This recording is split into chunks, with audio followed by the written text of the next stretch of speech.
تربیت دینی ہوگی۔ شایان نے غصے سے مٹھیاں بھینچ لی مگر کچھ نہ بولا۔ رات کو ابرش اپنے کمرے میں تھی، موبائل پر کچھ لکھ رہی تھی جب دروازے پر دستک ہوئی۔ ملازمہ ایک بڑا سا دوپٹہ لے کر آئی۔ بی بی جی، شایان صاحب نے کہا ہے یہ دے دو۔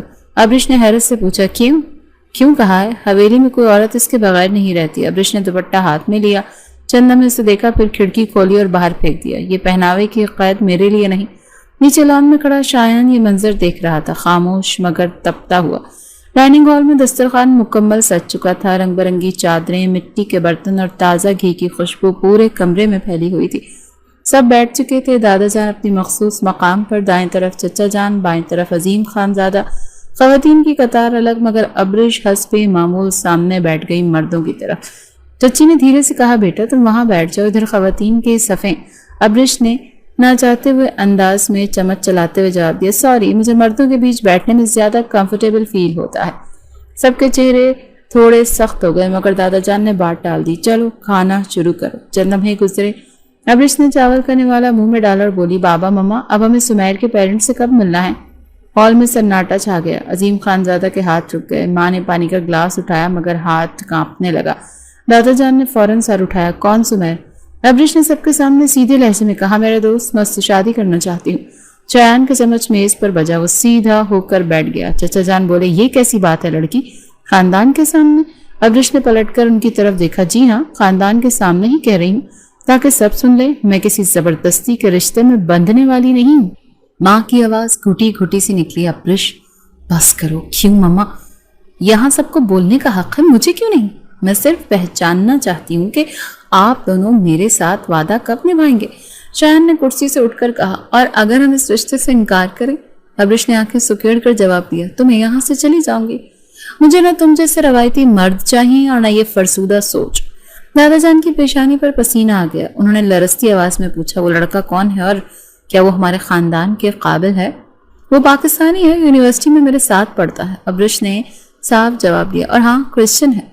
اب جیسے میز پر زلزلہ آ گیا، چچی کا ہاتھ تھال سے چھوٹا، پانی گر گیا۔ چچا جان بولے یہ لڑکی تو خاندان کی عزت ہی ملیا میٹ کر رہی ہے۔ عظیم خاندان نے ایک نظر سب پر ڈالی اور پھر نگاہ ابرش پر ٹکی، بیٹا پلیز یہ وقت اور یہ جگہ نہیں۔ ابرش نے سرد لہجے میں کہا، تو پھر کب اور کہاں؟ کب تک آپ لوگ مجھے یوں دھوکہ دیتے رہیں گے؟ دادا جان نے زور سے چھڑی زمین پر ماری، بس بہت ہو گیا۔ سب خاموش ہو گئے۔ انہوں نے شایان کو اشارہ کیا، جا کر مولوی کو اطلاع دے دو، کل صبح ہی شریعت کے مطابق نکاح ہوگا۔ ابرش کا چہرہ زرد ہو گیا، کیا مطلب؟ دادا جان نے سرد لہجے میں کہا، تمہارے باپ نے تمہارا رشتہ بچپن میں طے کیا تھا اور وہ رشتہ پورا ہوگا۔ ماں اٹھ کر کھڑی ہوئی، بابا جی پلیز، وہ ابھی تیار نہیں تو اسے تیار کرنا ہوگا۔ دادا جان نے دو ٹوک کہا، یہ خاندان اپنی عزت کو کسی کرسچن لڑکے کے قدموں میں نہیں ڈالے گا۔ ابرش نے باپ کو مخاطب کیا، بابا آپ نے وعدہ کیا تھا۔ عظیم خانزادہ نے جھکی نظریں کی، آواز بمشکل نکلی، میں مجبور ہوں بیٹا۔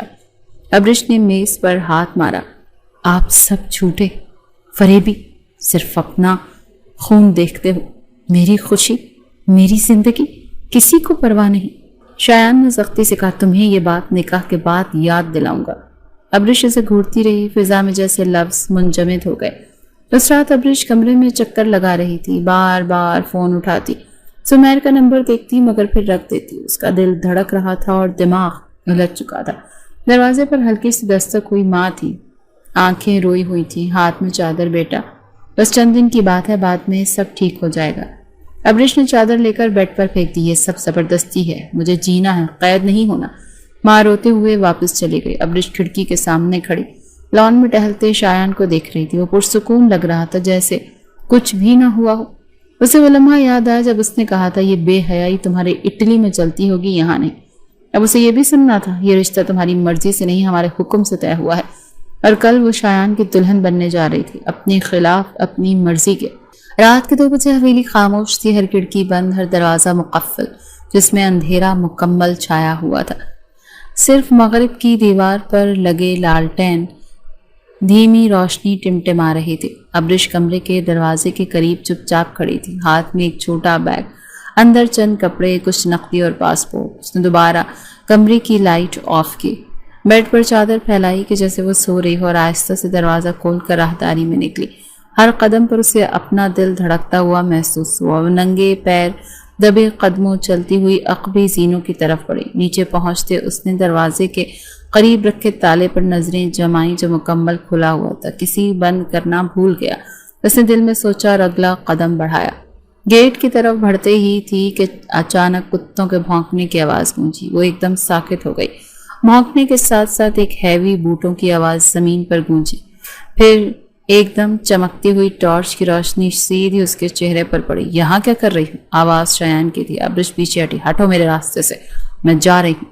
شایان تیز قدموں سے آگے بڑھا اور اس کے بیگ پر ہاتھ ڈالا۔ کہاں جا رہی ہو؟ وہ بھی اس وقت؟ جہنم میں، لیکن تمہارے ساتھ نہیں۔ اس نے زور سے بیگ کھینچنے کی کوشش کی۔ شایان نے بیگ زمین پر پھینکا اور بازو سے اسے تھام لیا۔ تمہاری ہمت کیسے ہوئی یہ سب کرنے کی؟ ابرش نے بازو چھڑوایا۔ ہمت تم جیسے لوگوں کے خلاف کرنی پڑتی ہے جو عورت کو قید سمجھتی۔ تم نے خاندان کی عزت کو نیلام کرنے کا فیصلہ پہلے کیا، اب رات کو فرار ہو رہی ہو، شرم نہیں آتی؟ مجھے تم جیسے مرد کی دی ہوئی عزت نہیں چاہیے، چھوڑو میرا ہاتھ، وہ چلا کر بولی تھی۔ چھوڑ دوں؟ ابھی چھوڑتا ہوں۔ شایان نے ایک لمحے کے لیے بازو چھوڑا، پھر ایک زوردار تھپڑ اس کے چہرے پر مارا۔ صحن کی خاموشی میں آواز نکل گئی، مگر ابرش کی آنکھوں میں آگ بھر گئی۔ تم نے مجھے مارا؟ وہ کانپتے ہوئے بولی تھی۔ شایان نے ایک لمحے کو اس کی آنکھوں میں جھانکا، پھر اسے بازو سے پکڑ کر گھسیٹنا شروع کر دیا۔ اب تمہیں اصل جگہ پر واپس لے کر جانا ہوگا جہاں تمہاری اوقات نظر آئے گی۔ ابرش نے راستے میں مزاحمت کی، چیخے، میں انسان، تمہاری بکریاں نہیں، یہ تمہاری غیرت ہے ایک عورت کو مارنا؟ شایان نے رک کر کہا، جو عزت اپنے خاندان کی نہ رکھ سکے اسے یہ سب سہنا پڑتا ہے۔ اس کے چیخنے سے کچھ ملازم جمع ہو گئے، مگر کسی میں جرت نہ ہوئی کہ کچھ کہہ سکے، صرف نظریں جھک گئیں۔ ابرش کو اس کے کمرے تک گھسیٹا گیا، دروازہ کھول کر اندر دھکیلا گیا۔ وہ وہیں فرش پر گری، بال بکھرے، گالوں پر سرخی تھی۔ شایان نے دروازہ بند کرنے سے پہلے آخری بار کہا، صبح نکاح ہے، تیار رہنا۔ اگر دوبارہ ایسی حرکت کی تو قسم کھا کر کہتا ہوں کہ نرمی کا کوئی دروازہ باقی نہیں چھوڑوں گا۔ دروازہ زور سے بند ہوا۔ ابرش چند لمحے وہیں زمین پر بیٹھی رہی، سانسیں تیز، آنکھوں میں آنسو نہیں، صرف آگ۔ پھر آہستہ آہستہ اس نے خود کو سنبھالا، فرش سے اٹھ کر آئینے کے سامنے کھڑی ہوئی، گال پر ہاتھ پھیرا، پھر ایک سرد سی ہنسی ہونٹوں پر آئی۔ تم مجھے توڑنا چاہتے ہو، تمہاری یہ کوشش ناکام رہے گی۔ کمرے کے کونے میں رکھا بیگ اب بھی زمین پر گرا تھا، زپ کھلی، اندر چیزیں بکھری ہوئی تھیں۔ ابرش نے کچھ نہ سمیٹا، چپ چاپ بیڈ پر جا کر بیٹھ گئی تھی۔ کمرے میں خاموشی تھی، مگر حویلی کے دوسرے کمرے میں سب جاگ رہے تھے۔ ماں باپ کمرے کے ایک کونے میں بیٹھے تھے، ماں کی آنکھوں سے آنسو تھمے نہیں تھے۔ یہ سب غلط ہو رہا تھا عظیم، یہ ہماری بچی ہے، قیدی نہیں۔ میں کیا کروں روبینہ، سب ہاتھ سے نکل گیا ہے۔ اگر آج نکاح نہ ہوا تو خاندان ہمیں جیتے جی دفن کر دے گا، لیکن یہ زبردستی ہے، وہ کبھی خوش نہیں رہے گی۔ عظیم نے سر دبا بھری، شاید خوشی اب اس کی قسمت میں نہیں۔ حویلی کے باہر آسمان پر بادل چھا گئے، ہوا میں خنکی آ چکی تھی، کہیں دور بجلی چمکی۔ اندر ابرش زبردستی کی بارات کی تیاری میں اپنے اندر ایک طوفان دبا کر بیٹھی تھی۔ حویلی میں روشنیوں کی قطاریں جھوم رہی تھی، شادی کی رسمیں چل رہی تھیں۔ نکاح کے بعد سب نے ایک دوسرے کو مبارکباد دی، مگر ابرش کا چہرہ ان تمام لمحوں میں خالی رہا۔ سجے سجائے کمرے میں وہ سرخ لہنگے میں بیٹھی تھی، جیسے دلہن نہیں، قید کی ہوئی کوئی مجرم ہو۔ ہر زیور، ہر کلی، ہر روشنی اس کی زنجیر بن چکی تھی۔ میز پر رکھا موبائل اب بھی بند تھا۔ شایان نے شام سے خود اپنے ہاتھوں اسے اٹھایا تھا اور کہا تھا، اب تمہیں اس کی ضرورت نہیں ہے۔ اب وہ کمرے میں تنہا تھی، کانوں میں ہلکی ہلکے بینڈ باجے کی بازگشت سنائی دے رہی تھی۔ پردے ہلے، دروازے کے پار آہٹ آئی اور پھر دروازہ کھلا۔ شایان اندر آیا، سفید شلوار قمیض میں، مگر چہرہ تھکن اور غصے سے چور۔ ابرش نے سر اٹھا کر نہیں دیکھا، وہ اپنی چوڑیاں کھولنے میں مصروف رہی۔ پھر اچانک ہاتھ رکا، زیور اتارتے ہوئے وہ بولی، کیا اب یہ تماشا مکمل ہو چکا؟ شایان آہستہ آہستہ قریب آیا، آواز میں تھکن نہیں، سختی تھی۔ تماشا؟ اب اسے تماشا سمجھتی ہو؟ یہ نکاح تمہارے خاندان کی عزت۔ ابرش ہنسی، لیکن اس ہنسی میں دکھ چھپا ہوا نہیں تھا، نفرت تھی۔ عزت زبردستی نہیں ہوتی، اور تم لوگوں کو عزت سے زیادہ اپنی مرضی کا خمار ہوتا ہے۔ شایان کا جب جواب دینے لگا، وہ اس کے بالکل سامنے آیا، اب یہ سب بند کرو۔ ابرش، تم دلہن بن چکی ہو، میری بیوی، اور مجھے اپنی بیوی کے منہ سے یہ بکواس نہیں سننی۔ ابرش نے زیور اتارتے ہوئے آواز بلند کی، میں تمہاری بیوی نہیں، تمہارے قبیلے کا قیدی ہوں۔ اور میں قیدیوں کی طرح چپ بیٹھنے والی نہیں ہوں۔ شایان نے غصے سے اس کا دوپٹہ پکڑا اور زور سے کھینچا۔ کافی ہو گیا، اب میں تمہیں تمہاری اوقات بتاؤں گا۔ ابرش چیخی، ہاتھ مت لگانا شایان، خبردار۔ شایان نے اسے دھکا دیا، وہ پیچھے بیڈ پر گری، زیور زمین پر گرے، کچھ کنگن ٹوٹ گئے۔ وہ سنبھلنے کی کوشش کر رہی تھی کہ شایان اس پر جھکا۔ تم سمیر کی ہو؟ اس نے دانت پیستے ہوئے کہا۔ تو دیکھنا وہ تمہیں میرے بات کیسے قبول کرتا ہے۔ ابرش نے زور لگایا، اسے پرے دھکیلنے کی کوشش کی، مگر شایان کی گرفت سخت تھی۔ چھوڑو مجھے، میں تمہاری جان لے لوں گی، اب تمہیں کوئی نہیں بچا سکتا۔ ابرش، آج تم میرے نکاح میں ہو اور تمہیں وہی دکھاؤں گا جس سے تم بھاگ رہی تھی۔ ابرش کا ہاتھ بیٹھ کے کنارے پر لگا، اس نے اٹھنے کی کوشش تو کی تھی مگر شایان کا جسم اس پر بھاری پڑا۔ سمیر کا نام اپنی زبان سے نکالنا چھوڑ دو کیونکہ تم اب صرف میری ہو۔ ابرش نے روتے ہوئے مزاحمت کی مگر اس کی ہچکیاں بے اثر تھیں۔ رات کا وقت گزرتا رہا، کمرے میں خاموشی چھا گئی، پردے ساکت تھے، دروازہ بند، ہوا رکی ہوئی تھی۔ ابرش بیٹھ کے کونے میں سمٹی پڑی تھی، آنکھیں کھلی تھی مگر پتھرائی ہوئی، ہاتھوں میں اب بھی چوڑیوں کے نشان تھے، لبوں پر خاموشی اور دل میں وہ جنگ جس میں وہ ہار گئی تھی۔ شایان صوفے پر نیم دراز سا، آنکھیں بند مگر نیند غائب۔ ابرش نے کئی گھنٹوں بعد پہلی بار ہلکی آواز میں کہا، تم جیت گئے، اب طلاق دے دو، تمہاری غیرت نے جو کرنا تھا وہ کر لیا، اب بس کرو۔ شایان نے آنکھیں کھولی، آواز میں سرد پن تھا۔ تمہیں لگتا ہے اتنا آسان ہوگا؟ ابھی تو تمہارے غرور کو توڑنا باقی ہے۔ ابرش نے منہ موڑ لیا، آنکھ سے ایک آنسو چپکے سے گرا مگر وہ اٹھا کر صاف نہیں کیا۔ تمہارے اندر جو انا ہے نا وہ میں ختم کر کے رہوں۔ شایان کی آواز قریب سے آئی، اور طلاق وہ تمہیں اس دن ملے گی جس دن تم میرے قدموں میں گر کر مانگو گی۔ ابرش نے آنکھیں بند کر لیں۔ اس دن تم مر چکے ہوگے شایان، کیونکہ میں اس دن آنے نہیں دوں گی۔ کمرے میں ایک طویل خاموشی چھا گئی، دل کی دھڑکنیں اب بھی جنگ میں تھی۔ شایان اٹھ کر باہر چلا گیا، دروازہ پیچھے سے بند ہوا، ابرش تنہا رہ گئی۔ رات اپنی سب سے لمبی ساعت پر ٹھہری ہوئی تھی، زخم ابھی تازہ تھا اور یہ رات زخموں کی رات بن چکی تھی۔ سب کی روشنی کمرے میں داخل ہوئی تو ابرش بیڈ پر ویسے ہی لیٹی تھی، آنکھیں کھلی تھی مگر پلکیں جنبش سے خالی، چہرے پر ویرانی جمی ہوئی تھی۔ دروازے پر ہلکی سی دستک ہوئی، ملازمن اندر جھانک کر کہا، بی بی جی ناشتہ لے آؤں؟ ابرش نے کوئی جواب نہیں دیا۔ کچھ دیر بعد دروازہ کھلا، شایان اندر آیا، اس کے ہاتھ میں ابرش کا فون تھا۔ وہ بیڈ کے قریب آیا اور فون بیڈ کے دراز میں رکھتے ہوئے بولا، تمہاری تصویریں، تمہارے میسیجز، ہر چیز میں نے چیک کر لی ہے، تمہارا سمیر اب صرف تمہارے ماضی کا حصہ ہے۔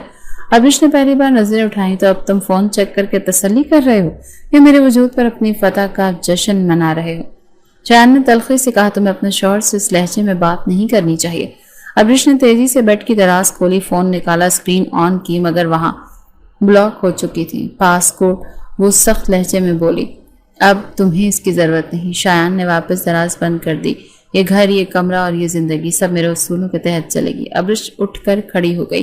تو میں تمہارے قید خانے میں ہوں؟ شایان نے دروازے کی طرف اشارہ کیا۔ جب تم آزاد ہونا سیکھو گی تب دروازے بھی کھولیں گے، ابھی تمہیں یہیں رہنا ہے۔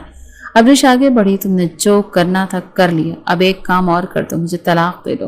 شایان نے چند لمحے چپ رہ کر کہا، طلاق؟ ابھی نہیں، ابھی تو تمہیں اس رشتے کی قیمت چکانی ہے۔ ابرش نے دانت بھینچ کر کہا، تم نے اپنی ہوس پوری کر لی، اب طلاق دو۔ شایان کا چہرہ سخت ہو گیا، وہ مڑا اور دروازہ کھول کر باہر نکل گیا بغیر کچھ کہے۔ دن گزرنے لگے، ابرش کے لیے وہ کمرہ ایک زندان بن چکا تھا۔ دروازے پر ہر وقت ایک ملازمہ موجود رہتی، باہر جانے کی اجازت نہیں تھی، کھانا وقت پر اندر آتا اور وہ اکثر اس سے ہاتھ بھی نہ لگاتی۔ ایک دن وردہ اس کے پاس آئی، تم کب تک یوں رہو گی ابرش؟ ہم سب پریشان ہیں۔ ابرش نے اسے دیکھا، پریشان یا خوش؟ کیونکہ اب میں تمہارے بھائی کے رحم و کرم پر جو ہوں۔ نہیں، ایسی بات نہیں ہے، بس سب چاہتے ہیں کہ تم نارمل ہو جاؤ۔ نارمل یعنی خاموش، قید، فرما بردار۔ وردہ کچھ بول نہ سکی۔ شایان نے ایک نیا قفل دروازے پر لگوا دیا، موبائل اب بھی اس کے قبضے میں تھا، ٹی وی کی تار بھی نکال دی گئی، صرف ایک کھڑکی تھی جہاں سے آسمان نظر آتا تھا مگر آزادی نہیں۔ ایک رات کھڑکی سے باہر چاند دیکھتے ہوئے ابرش نے خود سے کہا، میں نے یہاں نہیں مرنے والی، میں تمہیں یہ جیت نہیں دینے والی۔ اگلی صبح جب شایان آیا تو کمرے کا منظر بدلا ہوا تھا۔ ابرش فرش پر بیٹھ کر کچھ لکھ رہی تھی، کمرے میں دیوار پر کاغذ چپکا تھا، میں تمہیں معاف نہیں کروں گی، نہ اس ظلم سے، نہ اس قید کے لیے۔ شایان نے کاغذ دیکھا، یہ کیا ڈرامہ ہے؟ ابرش نے قلم نیچے رکھا، یہ سچ جو تم نے سننا نہیں ہے، اور یہ سچ تمہیں کہاں لے کر جائے گا؟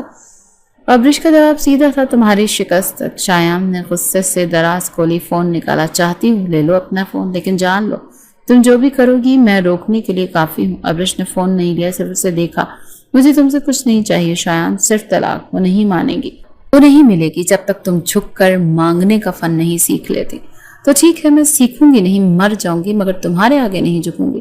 شایان نے ایک لمبی سانس لی، پھر فون واپس رکھ دیا۔ جیسے چاہو ویسے رہو، یہاں سے باہر نکلنے کا دروازہ صرف میرے ہاتھ میں ہے۔ وہ کمرے سے نکل گیا۔ عبرش نے کھڑکی سے باہر دیکھا، دھوپ تیز، آسمان نیلے اور پرندے آزاد، اور وہ قید مگر جھکی ہوئی نہیں۔ حویلی کی چھت پر خزاں کی ہوا چل رہی تھی، پتے درختوں سے ٹوٹ کر نیچے گر رہے تھے اور صحن میں جھاڑو دیتی ملازمن پتوں کو بار بار سمیٹ رہی تھی جو واپس بکھر جاتے، جیسے عبرش کی ضد جیسی باتی اتنی ابھرتی جاتی۔ کمرے کی کھڑکی کھلی تھی، عبرش کرسی پر بیٹھی خاموشی سے نیچے کا منظر دیکھ رہی تھی۔ 3 مہینے ہو چکے تھے، صبح دوپہر شام ایک جیسے، وقت رک گیا تھا مگر اس کا دل نہیں۔ وردہ کمرے میں داخل ہوئی، ہاتھ میں ایک چھوٹا سا پیکٹ تھا۔ یہ تمہارے لیے، اسے میز پر رکھا۔ عبرش نے نظر نہیں اٹھائی تھی۔ شایان نے بھیجا ہے؟ نہیں، چاچی نے کہا تمہارے لیے کچھ چیزیں بھجوائیں۔ عبرش نے ہنکارا تک نہ بھرا۔ وردہ کرسی قریب لے آئی۔ تم اس سے ضد میں کیا پالو گی عبرش؟ خودداری۔ عبرش کا جواب سیدھا تھا۔ وردہ نے خفگی سے کہا شایان تمہیں روز دیکھتا ہے پر کہتا ہے کہ تم بدلی نہیں ہو۔ عبرش نے نظریں جمائیں۔ اور تم لوگ مجھے بدلنا کیوں چاہتے ہو؟ کیونکہ میں تم لوگوں جیسی نہیں۔ وردہ چپ ہو گئی۔ شایان صحت اور کھڑا اپنے منشی سے بات کر رہا تھا مگر نظر بار بار اوپر جاتی کھڑکی کی طرف۔ منشی نے آہستہ سے کہا خان جی، بی بی جی کی طبیعت کیسی ہے؟ ضد میں زندہ ہے، شایان نے خشک لہجے میں کہا۔ 3 مہینے ہوگا خان جی، اب تو بیوی ہے، کچھ نرمی کریں۔ شایان نے سرد نگاہوں سے دیکھا۔ نرمی؟ وہ جو ہر دن مجھے طلاق مانگے، نفرت دیتی ہیں مجھے۔ چپ ہو گیا میں۔ شایان نے سر جھٹکا۔ وہ جھکی نہیں ہے ابھی تک۔ اسی شام کمرے کا دروازہ کھلا، شایان اندر آیا، ہاتھ میں ایک چادر تھی۔ یہ رکھ لو، کل دادا جان کی برسی ہے، سب خواتین باہر ہوں گی، تمہیں بھی آنا ہوگا۔ عبرش نے سامنے دیکھا۔ میں اس خاندان کی عزت کے کسی تماشے کا حصہ نہیں بنوں گی۔ شایان نے چادر میز پر پٹکی۔ تم صرف خود کو دیکھتی ہو، نہ خاندان کو، نہ رشتے کو۔ عبرش آہستہ سے اٹھی۔ اور تم نے رشتے کا مطلب کیا سکھایا؟ قید، تھپڑ اور جبر۔ شایان خاموش ہوا، پھر بولا تم اپنے رویے سے ثابت کر چکی ہو کہ تم رشتوں کی پرواہ نہیں کرتی۔ عبرش کا لہجہ سخت تھا۔ میں نے بہت اپنی ذات کو اہمیت دی اور تم سے کچھ نہیں مانگا، صرف آزادی۔ شایان پلٹا، دروازہ کھلا اور جاتے جاتے صرف اتنا بولا جتنی دیر تم یہاں ہو آزادی کا لفظ مت بولنا۔ چند دن بعد وردہ پھر آئی۔ اس بار وہ اکیلی نہیں تھی، شایان کی بھابھی بھی ساتھ تھی۔ عبرش ہم تمہیں لینے آئے ہیں، سب عورتیں بیٹھک میں بیٹھی ہیں، تم بھی چلو۔ عبرش نے خاموشی سے ان کی طرف دیکھا۔ میں 3 مہینے سے اس حویلی کی چھت نہیں دیکھ سکی۔ اب تم لوگ چاہتے ہو کہ میں جا کر سب کے سامنے بیٹھوں؟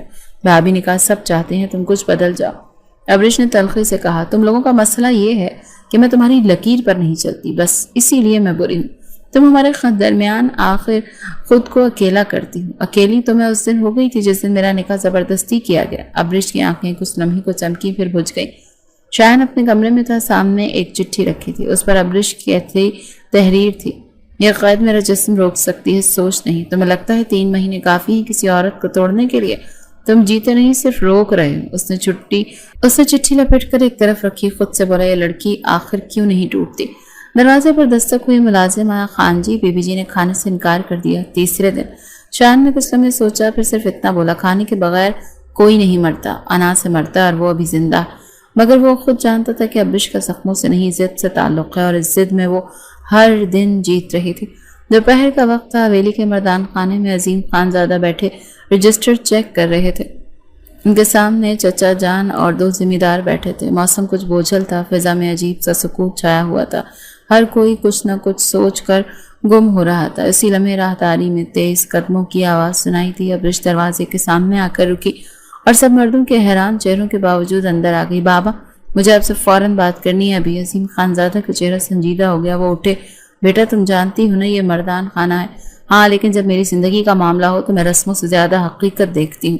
عبرش نے آنکھوں میں نمی چھپاتے ہوئے کہا۔ چچا جان نے غصے سے کہا تمہیں کسی نے نہیں سکھایا بیوی کے مردوں کے درمیان یوں نہیں آ جایا کرتے؟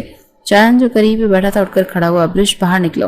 نہیں نکلوں گی، وہ دھاڑی، میرا باپ یہاں بیٹھا اور میں اس سے بات کرنے آئی ہوں، کوئی روکنے والا نہیں۔ عظیم خانزادہ نے گہری سانس لی۔ تم جاؤ، میں آ کر سنتا ہوں۔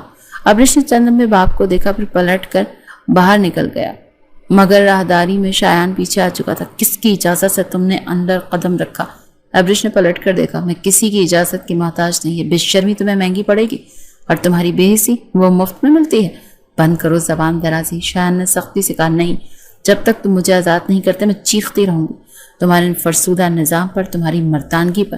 ان کی آواز بلند ہو رہی تھی اور اندر بیٹھے عظیم خانزادہ نے ایک لمحے کو سب کچھ سنا۔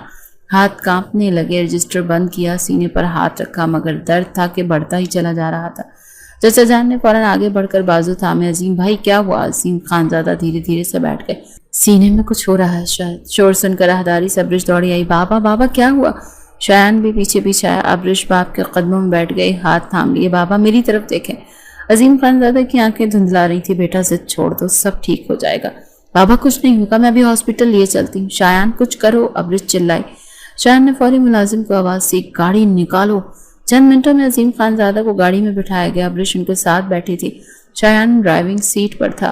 بابا آپ کچھ بول کیوں نہیں رہے؟ آنکھیں کھولیں، ابرش بار بار پکار رہی تھی۔ ہاسپٹل پہنچنے پر ڈاکٹرز نے فوراً ایمرجنسی میں لیا، مگر 10 منٹ بعد باہر آ کر ڈاکٹرز نے سر ہلا دیا۔ ہم معذرت خواہ ہیں، ہارٹ اٹیک شدید تھا۔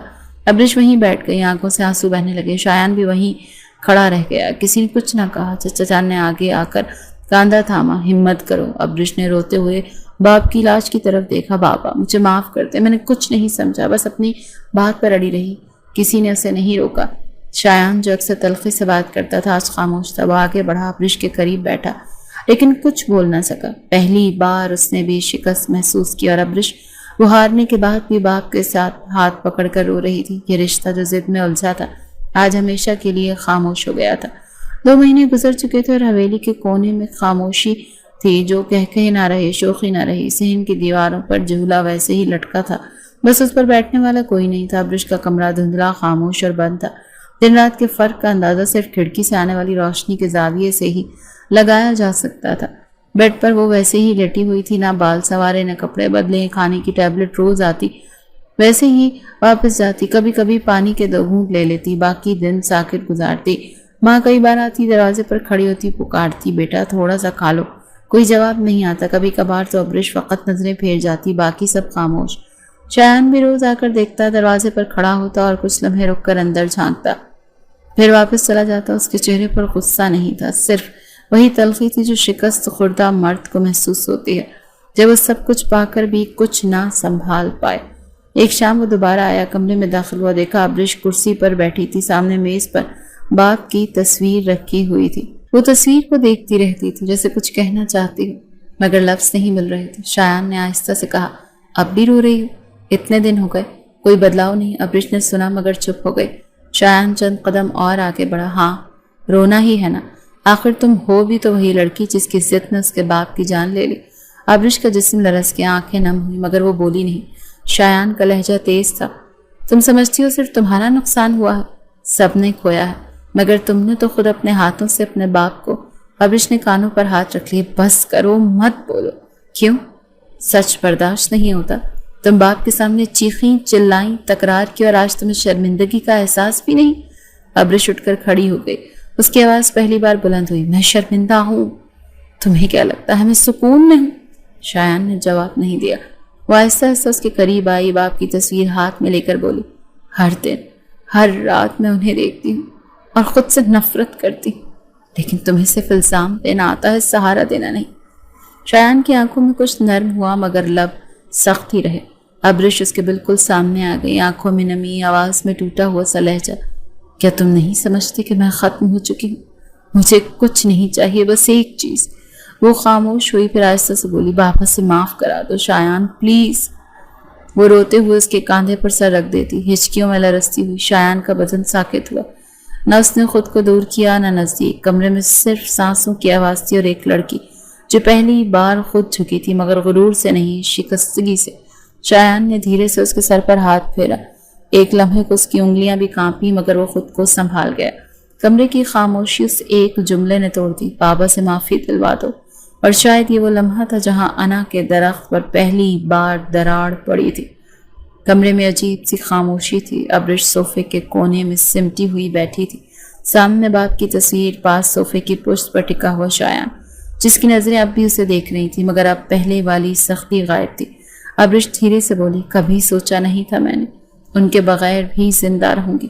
شایان نے جواب دیا، کبھی ہم وہ بھی سہ جاتے ہیں جو سہنے کے لائق نہیں ہوتا۔